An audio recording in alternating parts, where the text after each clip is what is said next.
ચાલો આજે ચાણક્ય નીતિના એક ગહેન જ્ઞાનમાં ડૂબકી મારીએ જે આપણને શીખવશે કે સાચો આદર કેવી રીતે કમાવાય, કેવી રીતે પોતાની જાતને એટલી શક્તિશાળી બનાવાય કે દુનિયા ઝૂકી જાય. ચાલો આજે આ રહસ્ય પરથી પડદો ઉઠાવીએ. જો આચાર્ય ચાણક્યનો આ એક સૌથી શક્તિશાળી સિદ્ધાંત છે. ધ્યાનથી સાંભળજો. દુનિયા તમારી વાત ત્યારે જ માને છે જ્યારે તમે તમારી પોતાની વેલ્યુ સમજો છો. એક વાત ગાંઠ બાંધી લેજો, સાચો આદર એની શરૂઆત હંમેશા આત્મસન્માનથી જ થાય છે. તો આ જ્ઞાનની યાત્રામાં આપણે ક્યાંથી પસાર થવાના છીએ? આપણે 4 મહત્વના મુદ્દાઓ પર વાત કરીશું. સૌથી પહેલા આદર કેવી રીતે કમાવાય એ સમજીશું. પછી પોતાની જાતને મજબૂત કેવી રીતે બનાવવી એની સ્ટ્રેટેજી જોઈશું. ત્રીજું, લોકોને ઓળખવાની કળા શીખીશું. અને છેલ્લે જ્ઞાન અને સમયની તાકાતનો ઉપયોગ કેવી રીતે કરવો એ જાણીશું. તો ચાલો શરૂઆત કરીએ આપણા પહેલા અને સૌથી પાયાના સિદ્ધાંતથી.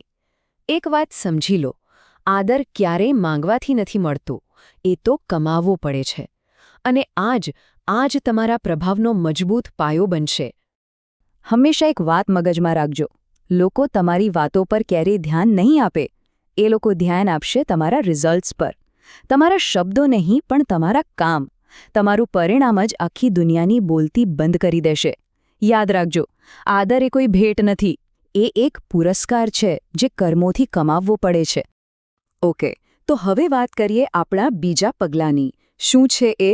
પોતાની જાતને મજબૂત બનાવવી. અને અહીં વાત ખાલી શારીરિક તાકાતની નથી થતી.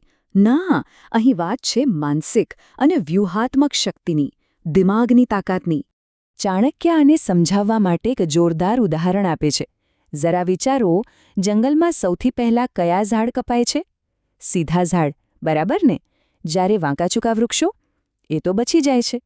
હવે આનો મતલબ એ બિલકુલ નથી કે આપણે બેઈમાન બનવાનું છે. ના, પણ એનો મતલબ એ છે કે એટલા પણ સીધા ન રહેવું કે કોઈ પણ આવીને આપણો ફાયદો ઉઠાવી જાય. પોતાની રક્ષા માટે થોડી ચતુરાઈ તો જરૂરી જ છે. અને આ વાત તો ખાસ યાદ રાખવા જેવી છે. ચાણક્ય કહે છે, જે સાપ ઝેરી ના હોય ને એણે પણ ફૂફાળો મારતા તો શીખી જ લેવું જોઈએ. કેમ? કારણ કે તમારી નબળાઈઓ એ કોઈને બતાવવાની વસ્તુ નથી. એને છુપાવીને રાખો. દુનિયા સામે હંમેશા મજબૂત દેખાવું જરૂરી છે. કેમ કે દુશ્મન એ હંમેશા નબળી જગ્યા શોધીને જ વાર કરે છે. ચાલો હવે ત્રીજા અને ખૂબ જ મહત્વના સિદ્ધાંત તરફ આગળ વધીએ. લોકોને ઓળખતા શીખવો. સાચું કહું તો કોના પર વિશ્વાસ કરવો અને કોના પર નહીં એ કદાચ જીવનની સૌથી મોટી કળા છે. તો ચાણક્ય આપણને કોનાથી બચીને રહેવાની સલાહ આપે છે? ધ્યાનથી સાંભળજો.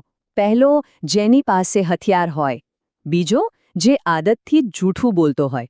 ત્રીજો, જે ઘમંડી હોય. ચોથો, મૂર્ખ વ્યક્તિ. અને પાંચમો, જેનો ઇતિહાસ જ દગાખોરીનો રહ્યો હોય. આવા લોકો પર ભરોસો કરવો મતલબ કે જાણી જોઈને આગમાં હાથ નાખવો.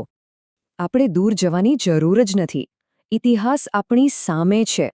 વિચારો, રાવણ કેટલો મહાશક્તિશાળી હતો, પણ એ પણ કેમ હાર્યો? કારણ કે એણે ખોટી વ્યક્તિ પર વિશ્વાસ મૂક્યો. એના પોતાના સગા ભાઈ વિભીષણે જ એનું સૌથી મોટું રહસ્ય દુશ્મનોને કહી દીધું.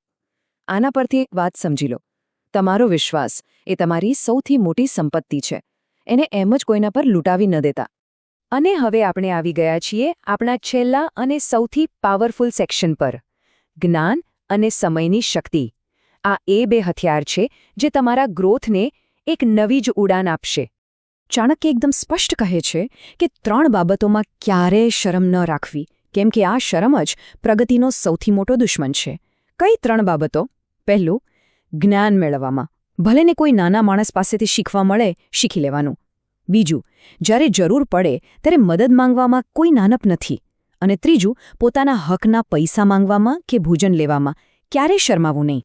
કેમ કે આ 3 બાબતોમાં જે શરમાય છે ને એ નબળો પડે છે. પણ જે આ શરમના પડદાને તોડી નાખે છે એને જ્ઞાન પણ મળે છે, લોકોનો સાથ પણ મળે છે અને આર્થિક રીતે સ્થિરતા પણ મળે છે. સાચી શક્તિનો રસ્તો અહીંથી શરૂ થાય છે. તો આ બધી વાતોનો સાર શું છે? સાર બસ એક જ છે. આ દુનિયા હંમેશા શક્તિશાળીની પાછળ જ ચાલે છે. એટલે દુનિયાનું વિચારવાનું છોડી દો. પહેલાં પોતાને બનાવો. પોતાને એટલા મજબૂત અને સક્ષમ બનાવો કે દુનિયાને મજબૂર થવું પડે તમારી પાછળ ચાલવા માટે. તો હવે આ સવાલ હું તમારા પર છોડું છું. ચાણક્યના આટલા બધા શક્તિશાળી સિદ્ધાંતોમાંથી એવો કયો એક સિદ્ધાંત છે જેને તમે આજથી જ, અત્યારથી જ પોતાના જીવનમાં ઉતારશો? વિચારો, કારણ કે તમારી આજની પસંદગી જ તમારું ભવિષ્ય બનાવશે.